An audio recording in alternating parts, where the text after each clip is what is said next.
Hello.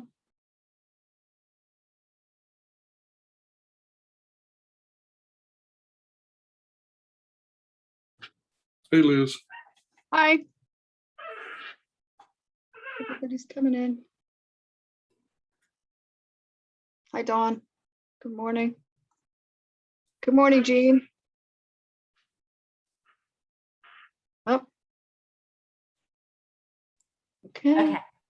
Hi. Hi. Everybody.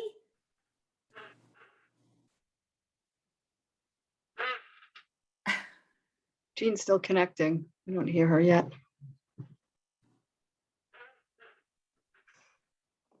No. Well, you're muted. Let's see if I can unmute. Okay. Yeah. Well, sorry about that. That's okay. I have this if it's needed. I have the headphones if it's needed, but is it not needed? No, we can hear you. Okay. Yeah. I never know. I prefer not to wear them because I feel stupid. Hi.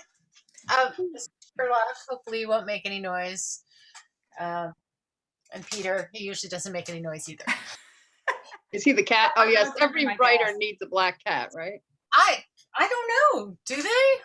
I don't know. It seems like a lot of us have them. That's so funny. I had no idea. I mean, when we let our son, who was then about 12, name him, and he was in one of his Spider-Man phases. So Peter, for the stupid. That's so good. I have one that was named when my son was in his rap music phase. So he was called Lil Puff. Little Puff, because his mama was Puffy, so he was Lil Puff. Oh, well, then you make me feel lucky, actually.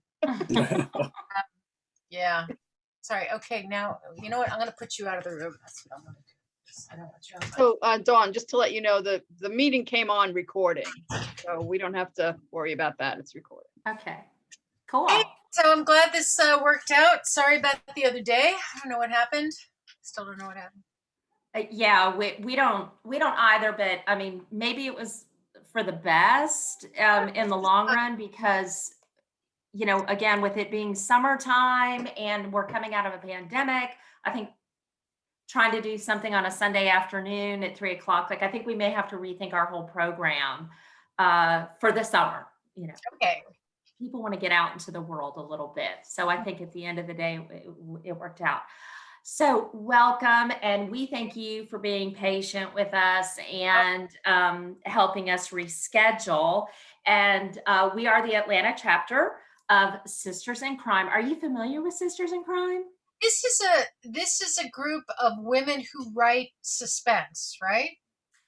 Mystery, suspense, thrillers, yeah. Mm-hmm. Okay. Women and men. Men are exactly. I was going to say that it's no longer just women. So it's as a metaphor, basically. Right. Yeah. And I'm wondering siblings. if it's going to change at some point to siblings. Siblings instead of sisters in crime. I don't know. We're in a new world here. Everything has to be renegotiated. Yeah, they used to be, well, yeah, they used to say it differently. So okay, I'm going to let Sharon in. I think after that we can start, because I don't think anyone else, I don't think we're expecting anyone else. I did invite Mary Palmer, but I did not hear back from her, so I'm not sure if she'll pop in or not. And I have another critique group that meets at 11, so maybe I just shot them an email, but maybe. Is this a podcast that we're doing right now, or it's just a discussion? Just a discussion. It's just a discussion. Yeah, it's something that we set up earlier in the year to entice more reader members, because Sisters in Crime is a group of writers, but they also have reader membership. So right. Dawn happens to be one of our readers. We are encouraging her to write. She has, dabbled, dipped her little toe into that pool. You can lead them to water, but you can't make them drink.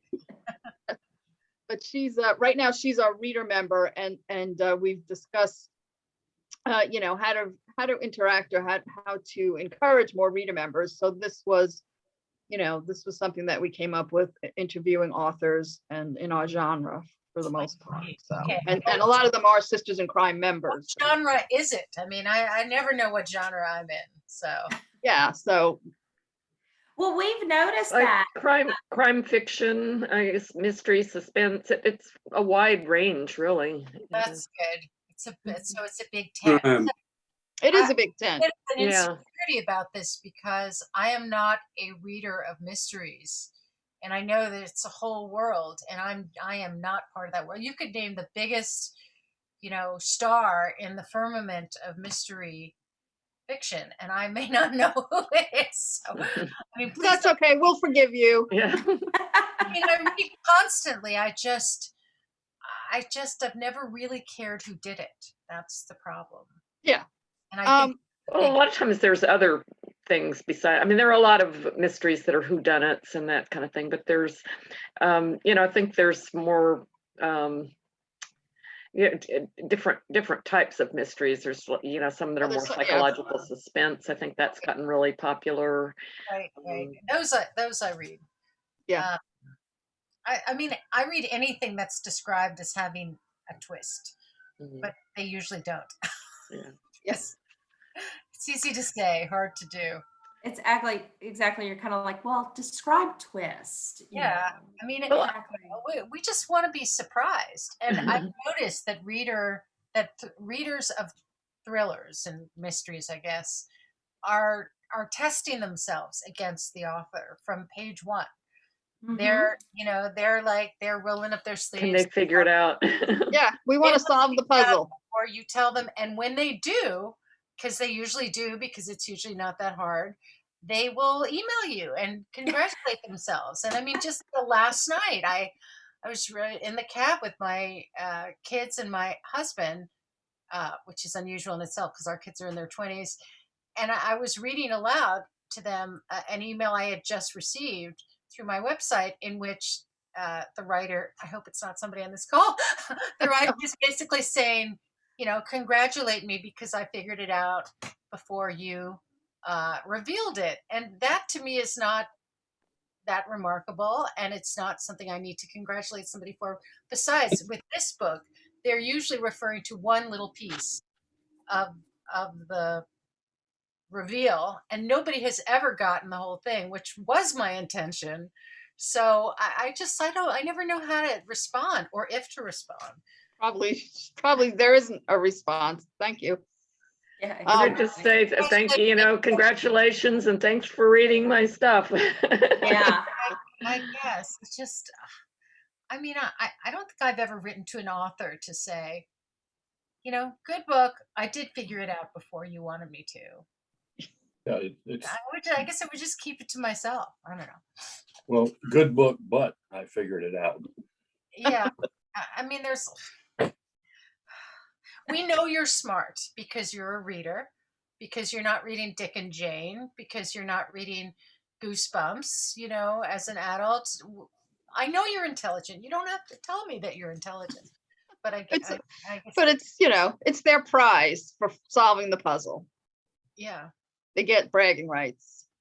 Yeah. Well, Jean, I'm going to turn this over to Dawn. She has a couple of questions. Okay. If anyone on the panel or, in the Zoom has any questions, they can put it in the chat box so you don't forget. Oh, And we'll get to it. I might ask you some questions myself, more from a writer's perspective, but Dawn will take it away. Okay. Well, actually, I want everybody to feel free to chime in and ask. We don't necessarily have to put it in the chat box if that's okay. I mean, it's not a big group, and we're all writers and readers together. So I would like the engagement actually of everyone. So please feel free. And honestly, I was enjoying the direction of the conversation here, but let's just, as Liz said, let's just jump in. So Hanff Korelitz is an author, and she has she's written 10 books, correct? Hanff, you've written... I'll have to do a little math. I mean, it's 7 novels, plus there is a middle grade reader. I'm sitting right next to myself for all the books. So there's this book, which was written for kids. Plus many, many years ago, I wrote a book of poems. I was counting your poems. Book of poems. It's up to 9. Well, yeah, because you have another one coming out next True. year. Very true. Gosh, Yeah. I'm not quite done with it. I'm tinkering right now. I'm Okay. going to try to turn it in about 3 weeks. Oh, that's great. Well, we're looking forward to that one as well. Don't, because it's not a mystery or a thriller or anything that comes under your big tent. I mean, I've always written on all sides of the line. And this is very much not on the thriller end of what I write.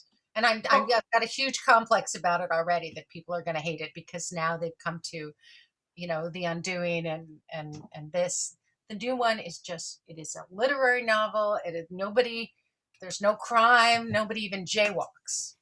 But readers are readers. And I think, we ourselves enjoy crime and mystery, but we also read other things. In fact, one of the things I was going to point out, and I'll just say it now, is I caught some of your references to Ts Eliot in Admission. I think it was. Well, I've only read You Should Have Known and Admission, so I think it was in there. Wow, I wonder what Measuring out your life in coffee spoons. Oh, that's right. Oh my God, Wow. yeah, that's true. Yeah, well, I did start as a poet, and I'm married to a poet, so Oh, awesome. I'm Okay. surrounded by the poetry world, but I'm very happy to be out of it. Poets are very eccentric. Well, I'm sure. You brought up, I definitely want to talk about the plot, of course, because I think, again, as readers and writers, we're all going to be interested in that story. But talking about The Undoing and You Should Have Known, let's just go ahead and jump into that, because I watched the miniseries, The Undoing, and did not realize until, maybe halfway through that it was based on your novel. Right. And so I then read the novel, okay? And to me, they were two completely different stories. And what I watched on television, what I watched on HBO, was that suspense, the trial, the solving of the crime, but yet that's not the book that you wrote, which I found fascinating. Yeah. So what happened there? Yeah. So here's what I understand, what I've read in interviews, basically with David E. Kelley. Apparently he read the book when it came out and he thought, really love this book, but it's not adaptable because it's such an internal book. And also, this is his word, not mine, it de-accelerates as it goes on. And that's not what you want from a television experience. I don't disagree with that. I mean, I wrote the book that I wrote, and my concern with You Should Have Known was grace. I was not interested in who did it. It was obvious who did it. I think I've already said, even in the last few minutes, I guess I'm not all that interested in who did it. I was interested in this woman who is so secure and she's so together, and she's that person that everybody looks at and says, oh my God, she's got that perfect life and that perfect family. And she's confident enough in her opinions that she's, her job in the world is to tell other people how to live their lives, which takes a kind of form of chutzpah that I, for example, would not take. I mean, my mother was a therapist. She felt pretty secure in her life, secure enough to go and tell her patients to leave their husbands and things like that. So I was interested in what happens to that woman when she realizes that everything that she based the bedrock of her life on was wrong. I wanted to watch her completely be disassembled and then to reassemble herself. That's what the book was about. So when David E. Kelley read it, he said, great book, not such a great idea for a movie, for a TV show.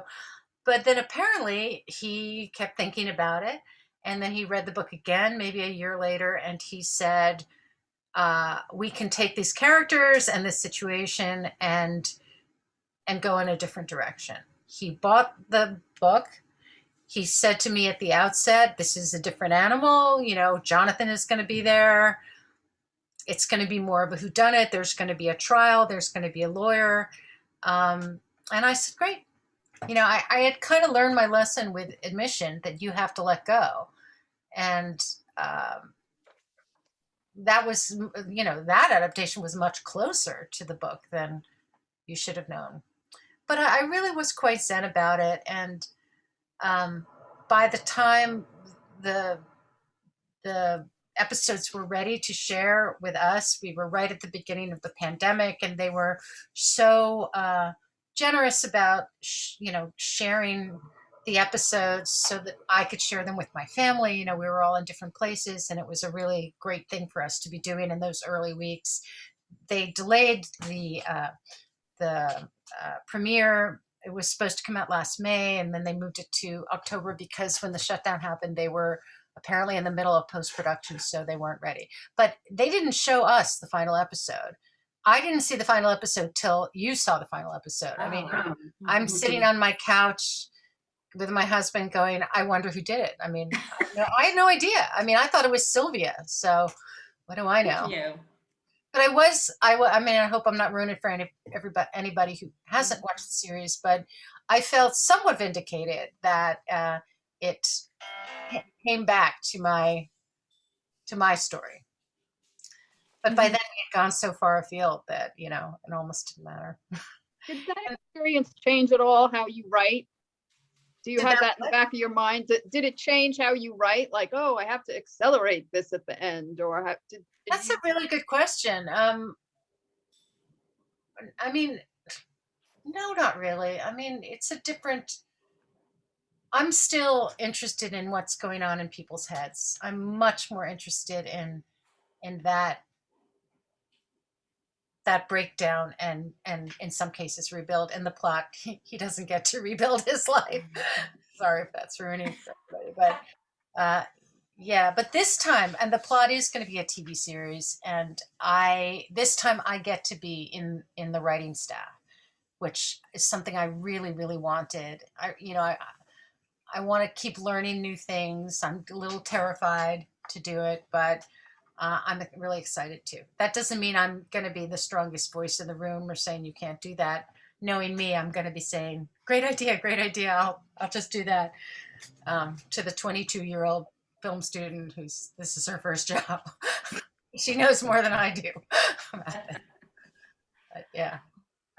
I can imagine that, though. It is quite exciting. And one of my questions was, how did Hollywood approach you when they wanted to basically change your story? And another thing that I found truly, truly fascinating was that the miniseries title was The Undoing.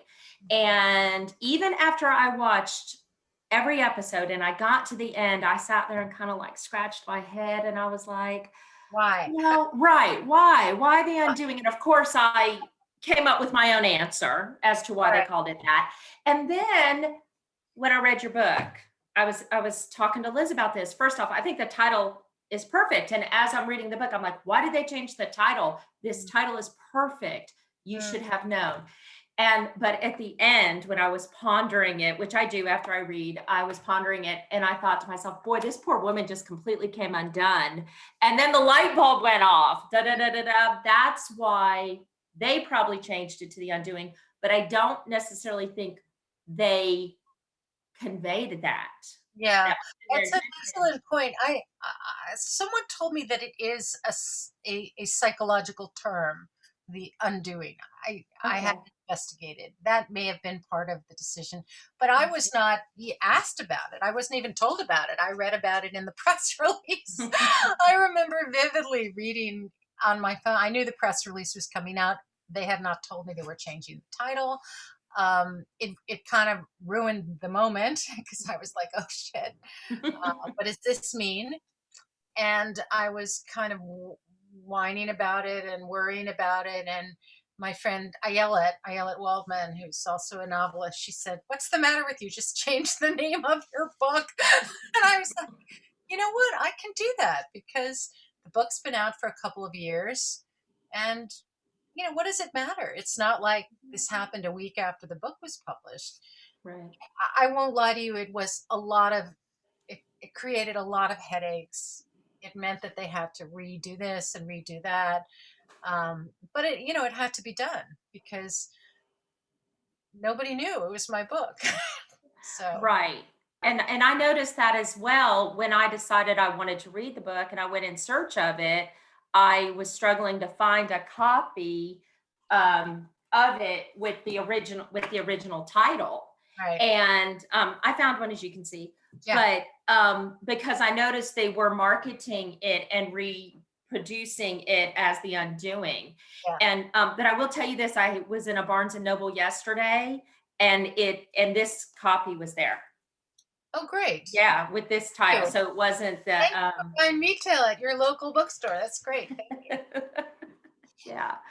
So okay, now Liz, do you why don't you had some really good questions for Jean. Why don't you go ahead and let's go down Well, that path. Jean, in reading some of your books and in kind of researching some of them, I realized that a lot of your questions, a lot of your They are questions. They're always questions. a lot of your characters or your main characters are highly educated people, and they have interesting, as Dawn would say, fascinating jobs.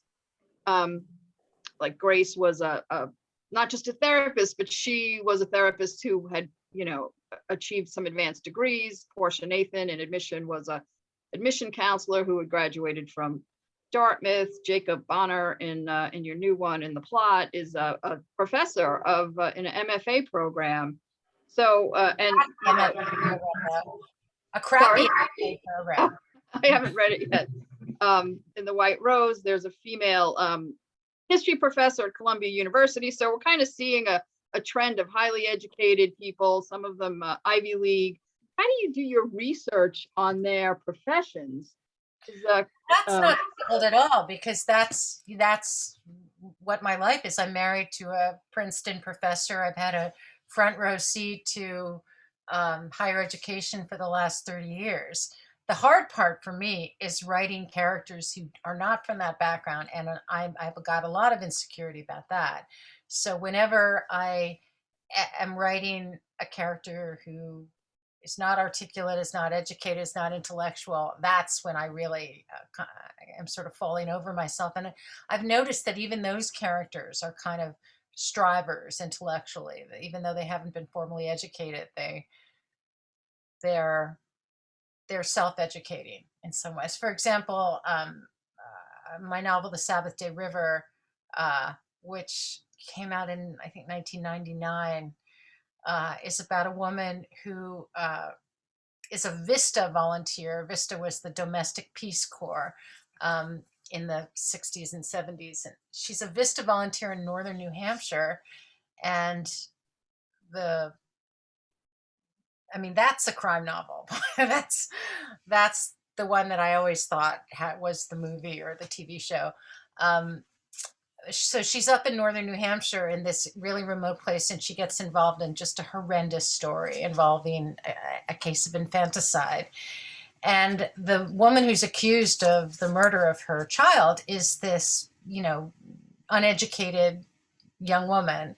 And even then, I couldn't leave that alone. I actually made her a smart girl who'd been admitted to Dartmouth and dropped out immediately. So that was the first chance I was kind of challenging myself to write a character from a small town who hadn't been educated, and I failed. I had to make her a Dartmouth dropout. And by the way, that the main character of that book, the VISTA volunteer, pops up many years later in my last novel, The Devil in Webster, during which time she's gone and gotten a PhD and become a college president. So clearly I veer in this direction, but I hope I'm not, an asshole about it. No, what impressed me about admission was the amount of detail you had about the admissions process. So it almost. I'm obsessed with college admissions, and I have been since I went through it myself. I worked for a couple of years as an outside reader for Princeton. I was not an admissions officer. I was part of what they call the cavalry. They trained us to read applications, basically, because there are too many to be read by admissions officers, and they want as many eyes on these applications as possible because they don't want to miss anything. And I absolutely loved it. And I would still be doing it today if the dean of admissions at Princeton at that time had not despised my novel Admission and been furious at me about it. Although, I was thinking the other day, she's left now. She's not there anymore. I should go back to them and say I want to read applications again. And I still freelance for a college counselor to help her with her students, her clients. So if any of you, there are no side doors here. There's no pretend to be a water polo player. She's just a great old-fashioned, deeply principled, really lovely woman who works with about 10 college applicants a year. And she does a great job, and I work for her. Yeah, no, I'm obsessed with it because it's an inflection point in our culture that is constantly responding to pressures in the culture. It's like watching a barometer. Competitive admissions is like watching an experiment happening under the microscope in real time. I love it. But Interesting. I graduated from Georgetown, and I did alumni interviews for a while because that's part of their admissions process, and I actually got discouraged with it because they liked me because I was able. I'm in a kind of a small town in Georgia. I was able to meet the small town applicants, but none of them ever got admitted. It was like I'm driving around, I'm going here. So and there. discouraging. I think one did. One got admitted for Dartmouth this year. 3 of them I just totally went to the mat for. These are fantastic kids. 1 got in. And when I saw that this kid got in, I was like, I'm going to do whatever it takes to make you go to Dartmouth. Otherwise, I've wasted all this effort. But I did. I got him to go to Dartmouth. So That's great. Yeah. Okay. So we can correlate the professions of your characters. As you mentioned, there's several that are in the university system. But one, and you mentioned that your mom is a therapist, so that kind of explains Grace, and you should have known. But what about the attorney? The first book, the novel that you published was a legal thriller. Right. Do you have any background in the legal field? No. And I even had publishers saying, where did you go to law school? I'm like, where? I went to law school. No, in the 1980s, when I was trying to write fiction for the first time, my first 2 novels were rejected everywhere. And I was working at that time as an editorial assistant at Farrar, Straus and Giroux. And it was the year of Presumed Innocent. And Scott Turow, that book had just come out. And it was a phenomenon. And suddenly, everybody was writing these legal thrillers. And in my kind of despair over not being able to get a novel published while I was working in publishing, I said to myself, I'm going to write something that somebody will publish. And I had this, in retrospect, quite stupid idea for a legal thriller. And I just wrote it. And I mean, I talked to lawyers.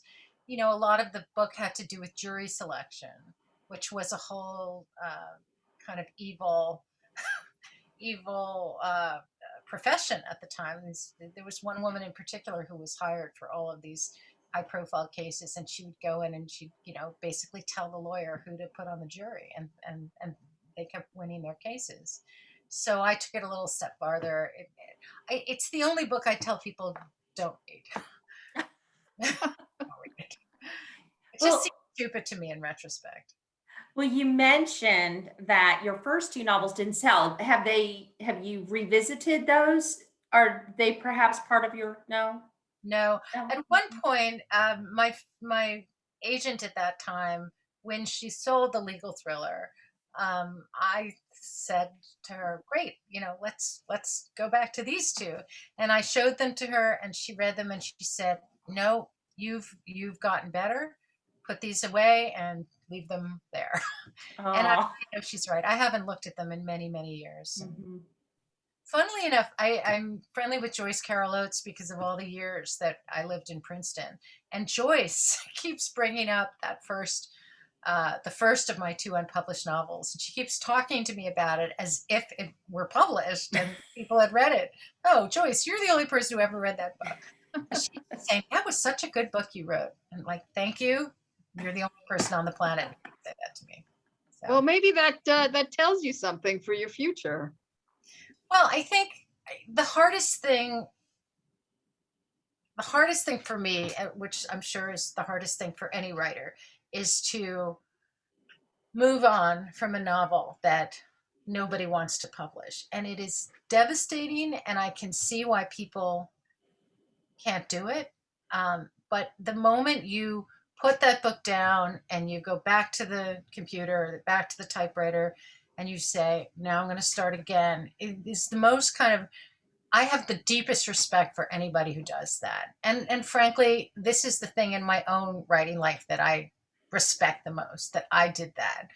I did that after 2 novels that I'd spent years writing that I thought at the time were very good. And remember, I was in publishing. I was reading everything. There were a lot of novels being published that I thought were not good. And it was really, really devastating. And I put it down and wrote another novel. And that, I'm really proud of that. We all know how hard it is to write a book after you've given up on another book that you put years into. It's just tough.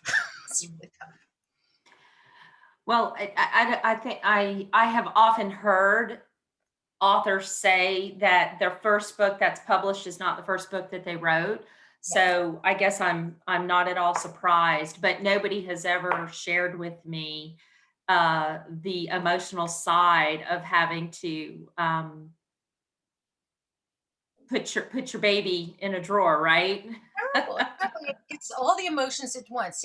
It's rage, it's jealousy, it's feelings of failure, it's just despair. Will this ever happen for me?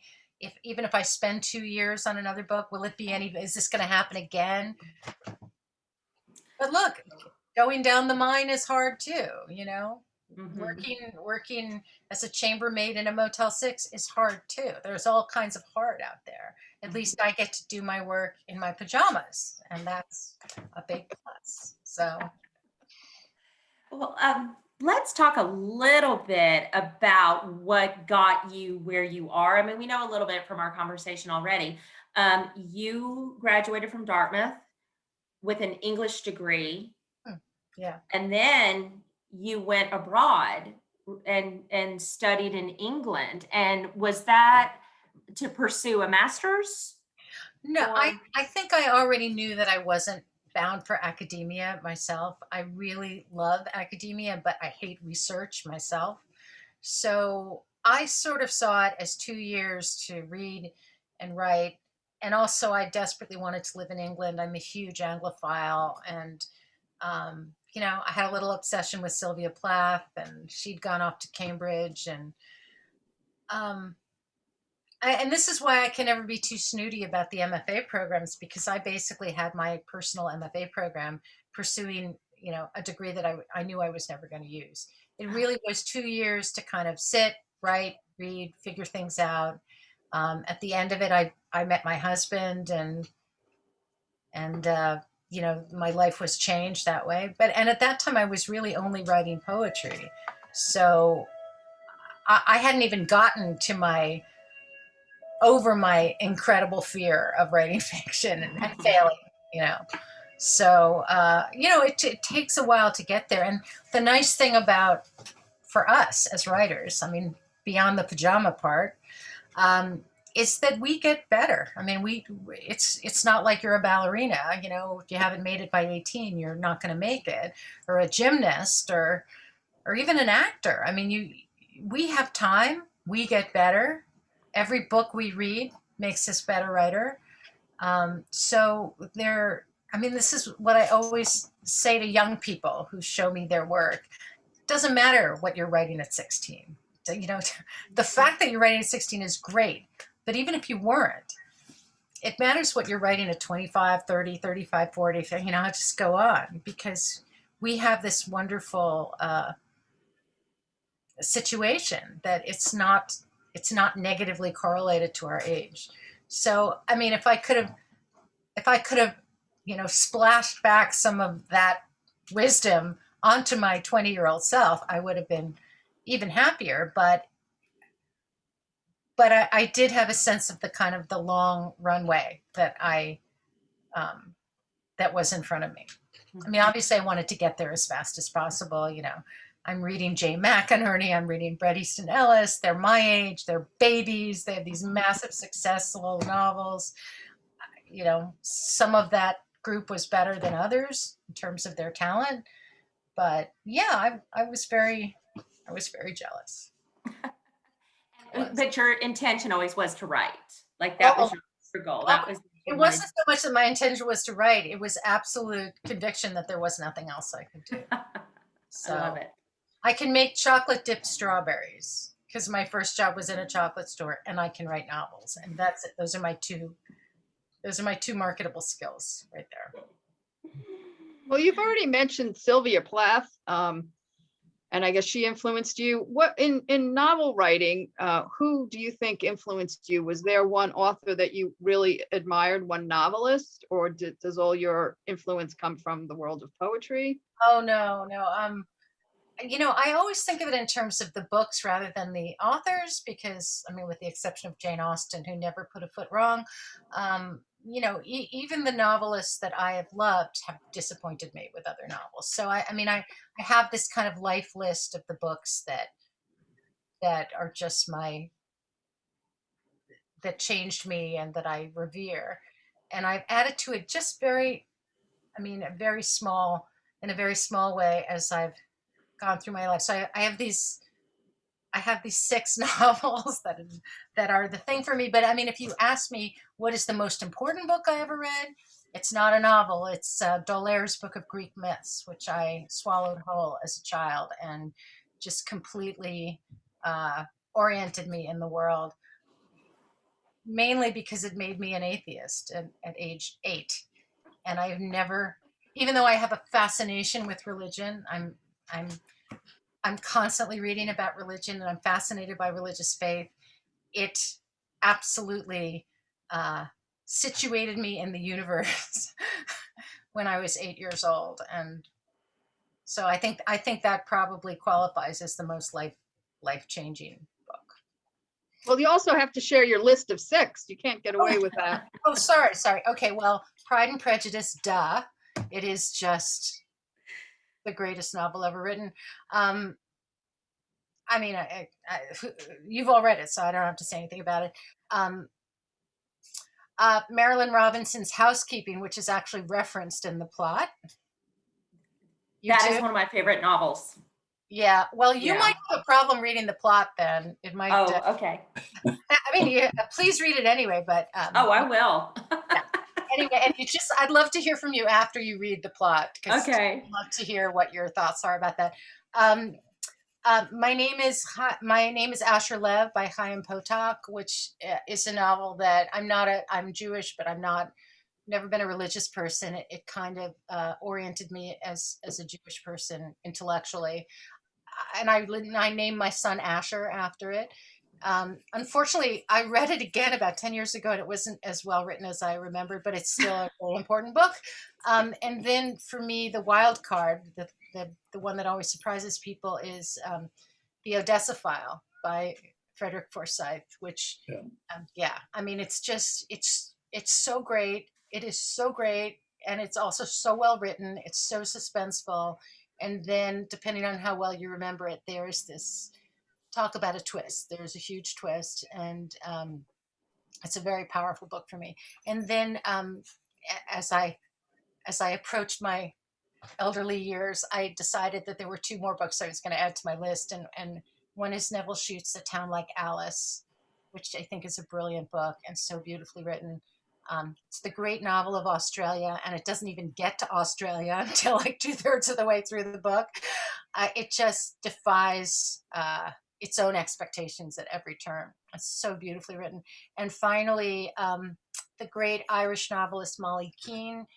it's hard to pick between two of her books, but I mean, she wrote many books, but and there are two that are masterpieces. But I think the one that I love the best is called Good Behavior, and it is hilarious. And she is a writer who really disappeared. She wrote a lot in the 20s and 30s, and then she had a catastrophe in her personal life and just sort of disappeared for a few decades. And then she came roaring back at the end of her life with, I think, three very mature novels, one of which, Good Behavior, was shortlisted for the Booker Prize, and Wow. it Cool. prompted the British publishers Virago to go and reissue her early novels. And she wrote about her world, which was the Anglo-Irish world, hunting, sort of faded aristocracy, totally impoverished, but still aristocracy in Ireland. And that was the world that she grew up in. She had zero education. She just did it all herself, and she was so brilliant. So there you go. I wrote them all down. Great. Yeah. Yeah, yeah. So I mean, we all have our lists like that, I'm sure. But when people say who are the authors, yeah, of course there are. If Jane Austen came out with a new novel today, I would rush to read it, of course. But I didn't particularly love Marilyn Robinson's later work. I admired them, but they didn't do for me what Housekeeping did for me. So to me, Agreed. it's always been about the individual book rather than the writer. Mhm. Yeah, I like that idea too, because you're right. People typically do say, who are your favorite authors, not necessarily what are your favorite books? Yeah. Because you're right. It could, it isn't necessarily always the same person that you're reading. So let's get to the plot. So this is your seventh novel. Well, I think we lost count, didn't we, with everything? And so tell us about, give us a quick synopsis of the story, and also like what influenced you to write it, what motivated you to target this particular. So I've always been interested in plagiarism and appropriation and theft. Liars, basically. People who lie are the connective tissue in as I look back at all the novels, which are very different from one another. These are the sorts of things you understand looking backwards. I clearly am attracted to people who lie. I'm fascinated by people who lie, and I've mentioned plagiarism in previous books. I mean, it pops up in Admission. It pops up in The Devil and Webster, probably in other places too. But the story with this book was that I was writing a very different book, the book that I'm now trying to finish revising, and it wasn't coming together, and my editor was not buying it, literally not buying it. And we'd had a series of meetings in her office in which she was explaining to me why she wasn't buying it. And for those of you who think, oh, once you have Nicole Kidman acting in your book adaptation, everything gets published, this is not the case, or it has not been the case with me. So we were literally in her office having a very, very upsetting conversation, upsetting to me, about why she was still not buying this book and needed another revision before she would buy it. I was so upset about this meeting that I made my husband come with me to the meeting and sit out in the Starbucks across the street. And so we're in the middle of this meeting, and in addition to how upset I am about what's happening with this book, I am also very upset about this virus that I keep reading about in China, because I've read all of these. I mean, I even said to somebody, like, think the day before this meeting, I feel like we're in the opening chapters of The Stand right now, and Mhm. I'm terrified. Mhm. So I was not a happy camper during this meeting, and maybe that's why I was sort of off balance a little bit. And I'm not a take charge kind of person. I don't think I've ever taken control of a meeting in my life, but I heard myself say to my editor, I have this other idea. And I mean, I barely had the idea. I had the idea about a professor who takes a plot from his student. And I knew what that plot was. That's all I had. And I just started kind of upchucking this story to my editor. And I can see her get more and more excited as I'm telling her the story that is just coming right through me. And then when I got to the part about what the plot was, her just jaw. It was very gratifying. And so I remember leaving the meeting and going to the Starbucks across the street where my husband was and saying, well, I feel better. I feel better because I think she still wants to work with me. And I feel like we have, that meeting did not end my relationship with my editor. And then the next day I got a call from my agent saying, basically what the hell just happened because I had gone into the meeting unable to sell one book. And apparently I had sold 2 books, one that had not even existed. And what we decided to do, which was really obviously the right decision, was to put aside the book that was not working and write this other thing. I obviously needed some time away from the book. And that is what I did. And then everything shut down. And I was, in a very remote house with my husband in upstate New York and very scared. I mean, I don't know about you people, but I was very, very, very unhappy. And I wasn't watching the news. I was not engaging with the world. I was engaging with this. And it took 4 months to write, which is not a recommendation for a book, I would say, in general. If somebody told me they'd written a book in 4 months, I might think, I'll wait for the book that took a year to write. But that's what it just came. I mean, it's all I did. I did it all day, every day. And more to the point, it came out in the way it was supposed to come out. So it required very little going back.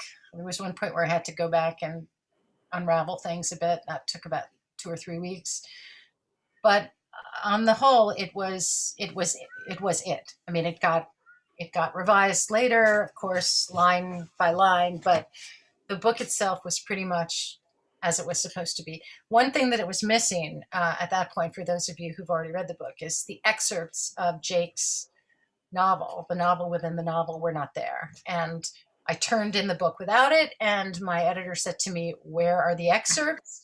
And I said, well, I had listened to a podcast with Lily King, who was talking about her most recent book, Writers and Lovers, in which the protagonist is also writing a novel that becomes very successful.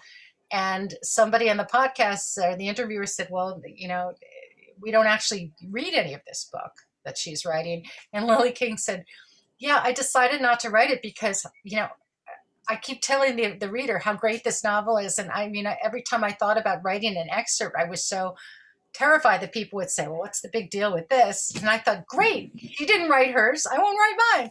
So I turned in the manuscript without the excerpts. And my editor said, you got to write them. So I did have to go and write those. And it was hard. It was my least favorite part of writing the book. But she was absolutely right. Those chapters are clues. They move the story forward. And I think from what I've read in terms of the reaction, people have really enjoyed the book within the book element of the plot. So it was almost like writing, I'm sorry, Charlie. Almost like writing 2 novels. Exactly. In fact, exactly like writing 2 novels, except I could just, in the excerpts of Crib, I could really just skip from pressure point to pressure point. I didn't have to fill in and 3 years later, and then this, no ancillary characters, no, none of that other stuff that we need to do. So. Well, most of if you look at your writing timeline, it seems like there's typically, several years in between your publications. And yet with the plot and the latecomer, there is less time I'm guessing because of COVID. Well, no, it's because I had the latecomer to about 75% completion. Then I stopped that, wrote the plot very quickly, and now I'm back to the latecomer trying to make it as good as I can. And I did need that time, and I think I know what I'm doing now. And yeah, I'll be turning it in a few weeks. My husband and I are going on a road trip.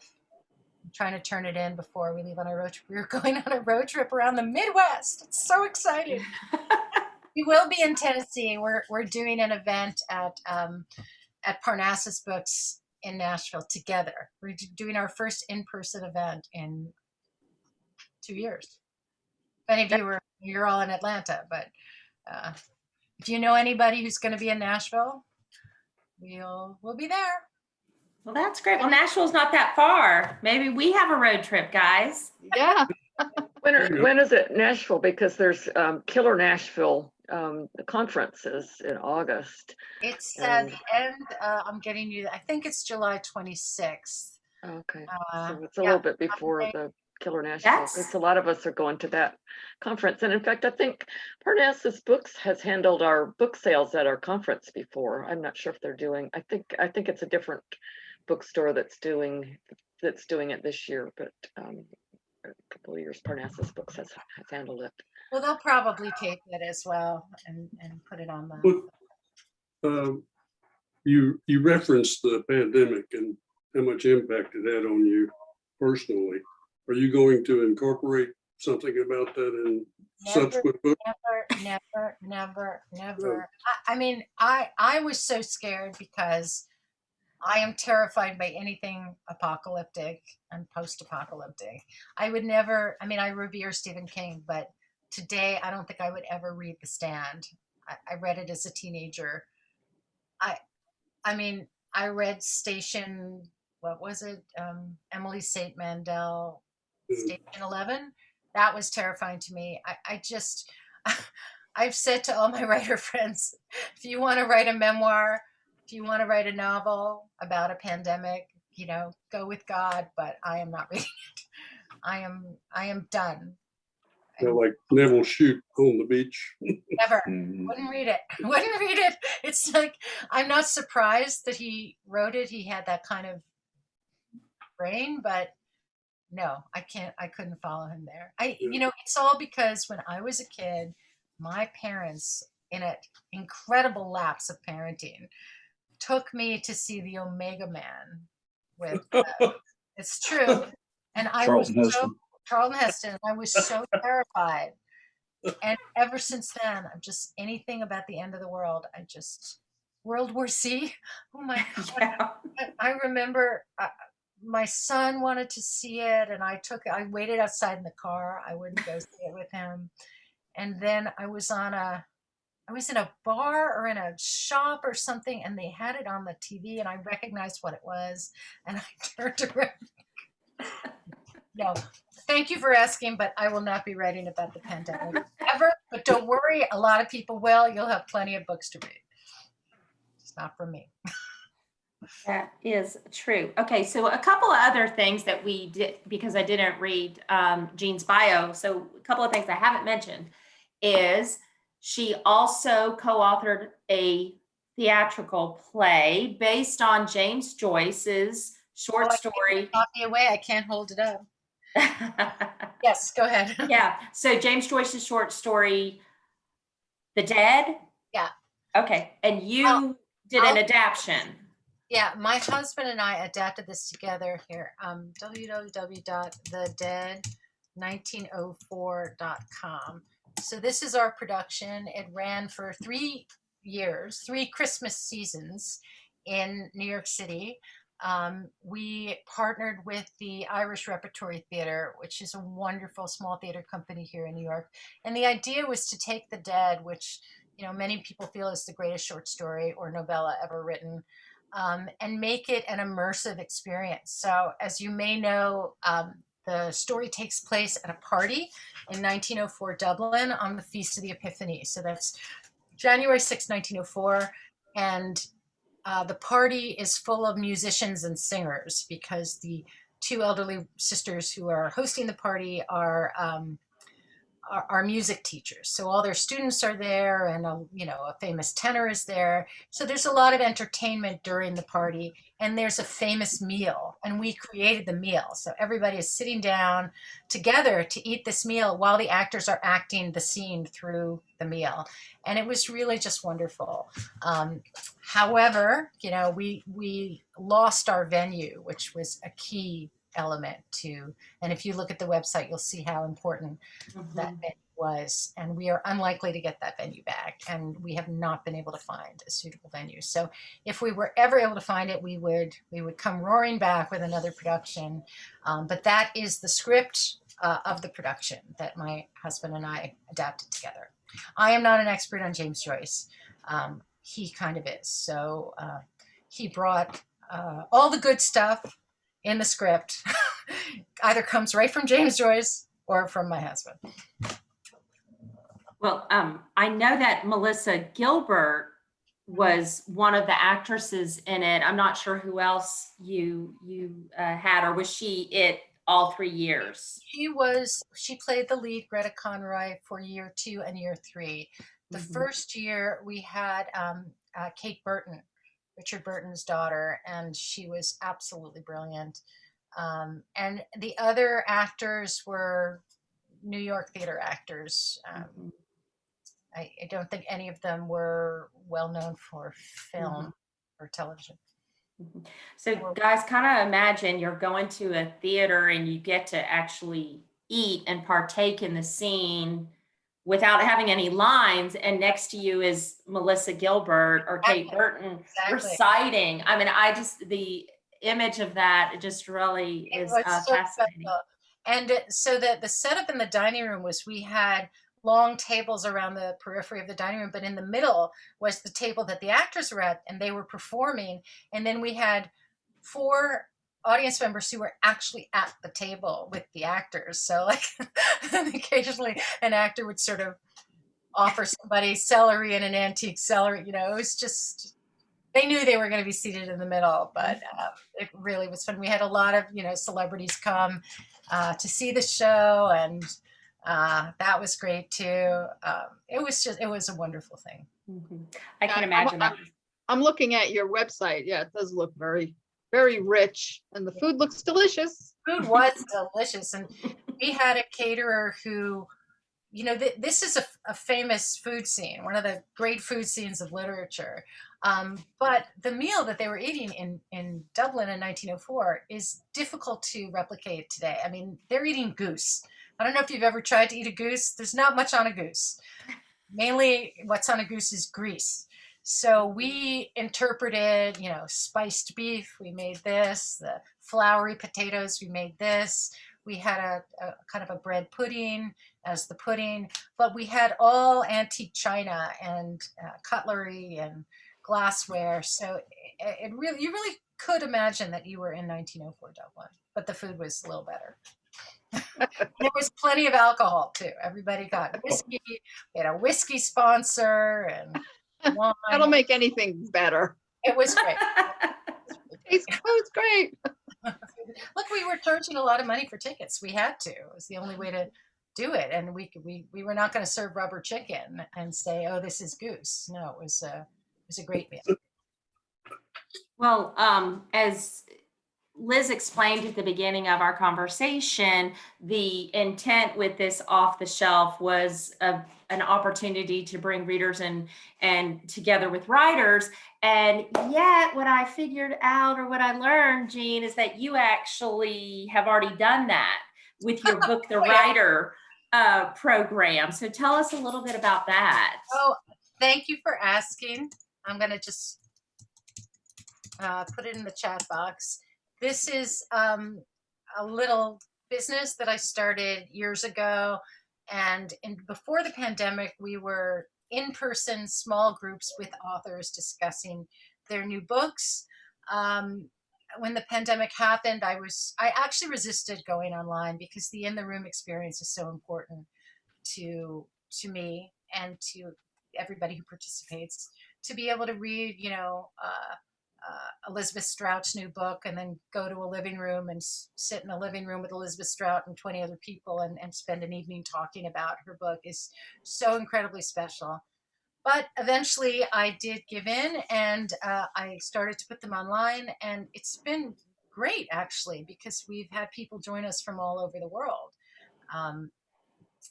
It's not the same as being in the room. You can't get your book signed. You can't have a private conversation with the author, but I think it's also meant a lot to people to be connected in this way, as you're doing right here. So, so we're online through the summer. You can see the current summer schedule on the Book the Writer website. I just sent out the link for this book, which is a week from tonight. And we still have room in this one if anybody wants to register. And then in the fall, we have a ridiculous schedule in the fall. We have some amazing authors. And that, yes, I pick all the books, but I pick beyond my own personal interests. So actually, we're going to have this fall, we have Jhumpa Lahiri and Chang Ray Lee and Russell Banks.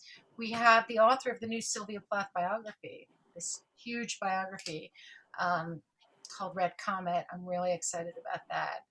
And we have Juliana Margulies, the actress who just wrote her first memoir. And these will, we hope, be in person in New York City.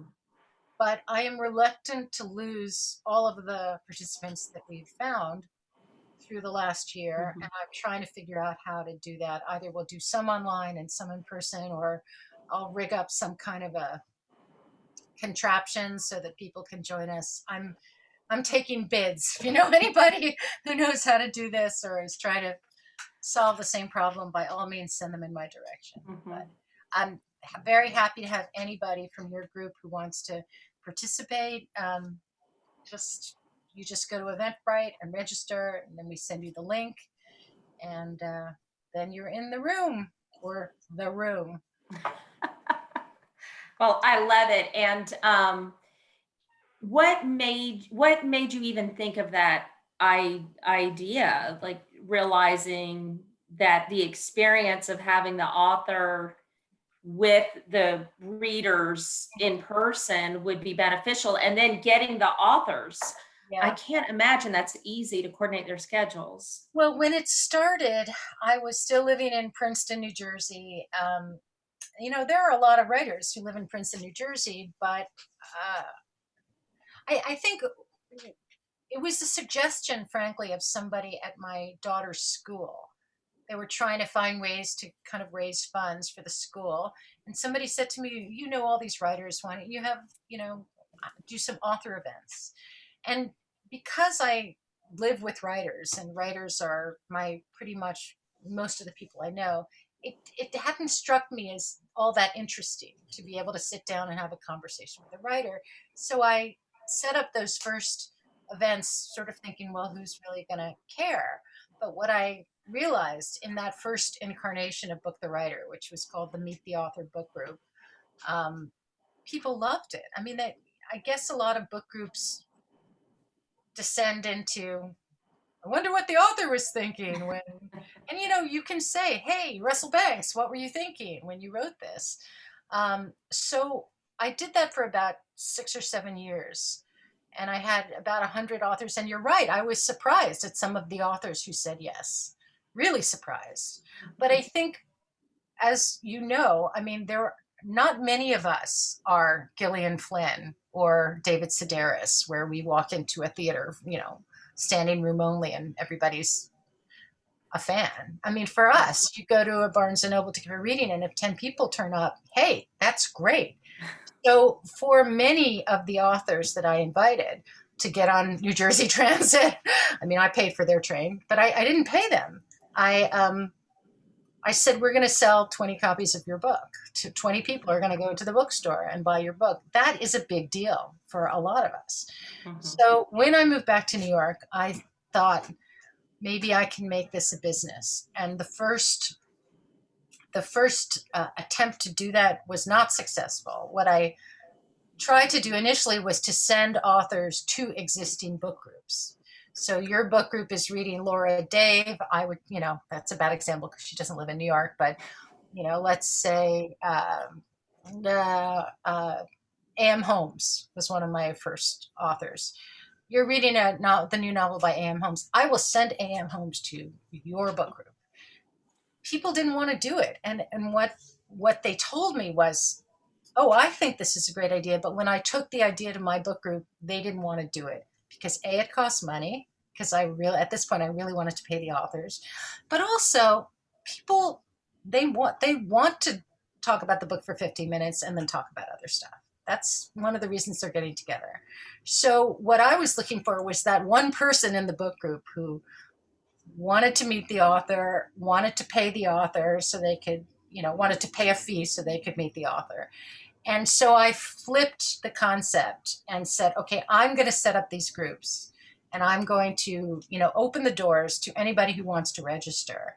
And that worked. So from that kind of switcheroo to now, it's really kind of been on the up and up.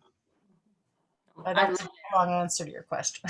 Yeah, no, I love it. I mean, because we're just getting started. I mean, honestly, you're only our fourth author that we spoke with, and right here on this page, granted, it was a little bit different this time around, but we're all members of Sisters in Crime, and we're, in addition to trying to bring readers to authors so that they buy their books, which is the goal, we also want people to learn a little bit more about our organization and participate with us.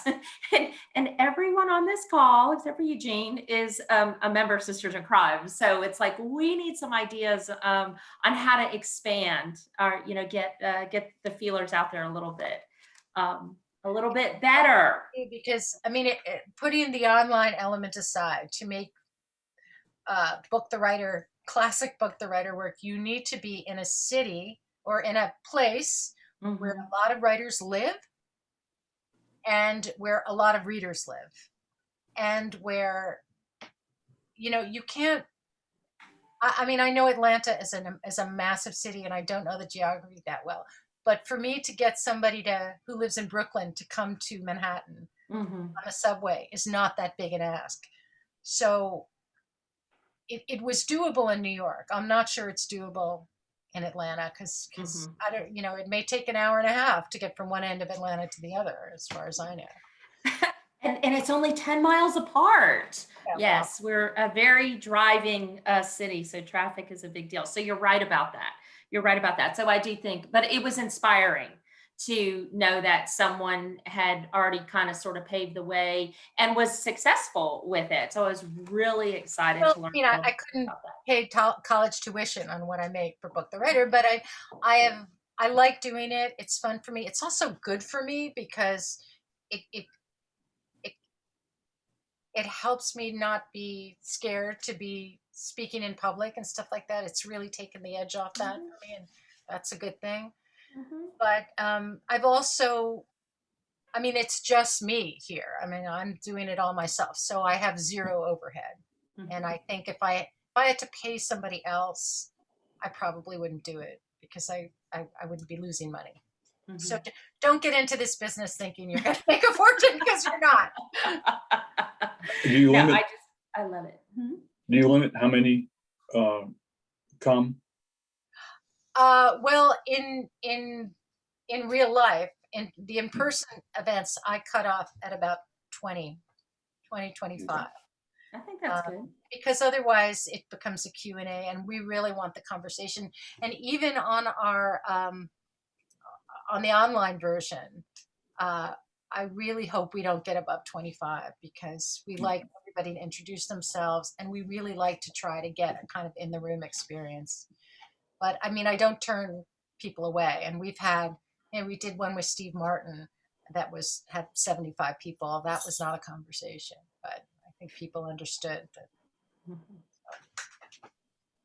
And David Duclovny, we had all these women, and they were all from around the world: Russia, Argentina, South Africa. Crazy. I just found out recently he had written a novel. Yeah. Yeah, he's written a bunch of novels, and he's a good writer. I think he could use a stronger editorial hand, but he's a smart guy with a lot on his mind, Mhm. and he's using fiction to work out a lot of things that he's interested in. Mhm. Well, we are at a little bit over our hour mark. We did go a little long. I thought we might because I did feel like there was a lot to talk to you about. Before we wrap up, does anybody want to chime in and ask Jean anything or? Going back to reading the applications, did you run into any plagiarism issues there? You mean in the essays and the applications? Yes. I personally did not. I mean, the biggest question that came up in our training was, how do we know that the student wrote this essay? And the answer, which might surprise you, it surprised me, from the dean of admissions, who later hated my novel, was we can't know, but it's not a good use of your time to think about this. And the reason for that is that there is an assumption that somebody is paying attention. It might be the English teacher who's reading the application. It might be the $50,000 college counselor who's reading the application. It might be mom or dad.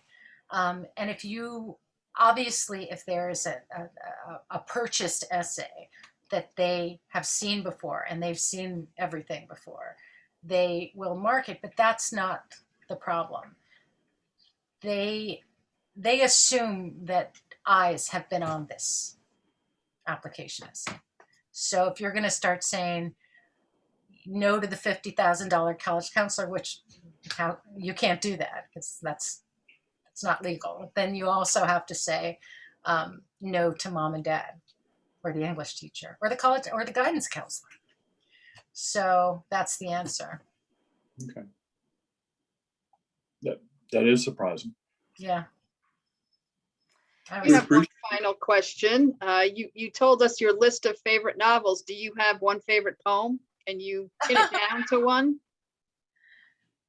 There is a poem that I love. It's ironic because I did not love the poet. He just died in the last year. His name was Derek Mahon, Mahon, and the poem was called A Disused Shed in County Wexford. It's a really beautiful poem. It's quite a well-known poem in Ireland. And I, like I said, I didn't love the guy, but I love the poem. All right, something else to look up. Yeah, that's been great. I have lots of to be reads and to investigates now. Great, excellent. All right, Yeah. well, love to see some of you in our Book the Writer virtual room sometime. And it's all on the website and on our Eventbrite page. So. And when Dawn's finished reading the plot, she'll shoot you a very sarcastic email telling you how she figured everything out in advance. Yeah. Well, I suspect I know how that email will go, but I am looking forward to seeing it.